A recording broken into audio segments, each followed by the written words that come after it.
Bon, qua la manifestazione è anche quella dei grillini di Villafranca, Carlo Resani, che era anche candidato sindaco appunto a Villafranca, e che chiediamo a lui come mai i grillini partecipa a questa manifestazione. Ciao a tutti.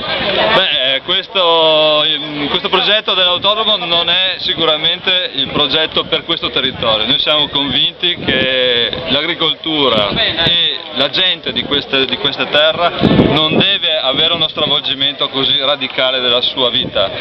Non stiamo parlando solo della loro, ma anche della vita di tutta la provincia di Verona, che sarà una cosa completamente diversa da quella che stiamo vivendo adesso. 20-25 milioni di visitatori all'anno sono qualcosa che stravolgerà completamente questo territorio, quindi noi siamo per valorizzare quello che sono le nostre tradizioni, le nostre peculiarità anche di un'agricoltura che sa fare benissimo il suo mestiere, è conosciuta in tutto il mondo, e per valorizzare anche a livello turistico le bellezze delle nostre terre, della fauna, della flora, di tutta l'acqua che c'è in questi territori, che è tutta ancora da sfruttare a livello turistico, ma non con questo tipo di stravolgimento, questa speculazione, perché è completamente una speculazione, 1,5 miliardi di euro per fare una città da zero, stravolgendo completamente un territorio che non se lo merita. Quindi noi siamo contrari e per questo cercheremo di appoggiare tutte le iniziative, oltre alle nostre iniziative, che cercheranno di far capire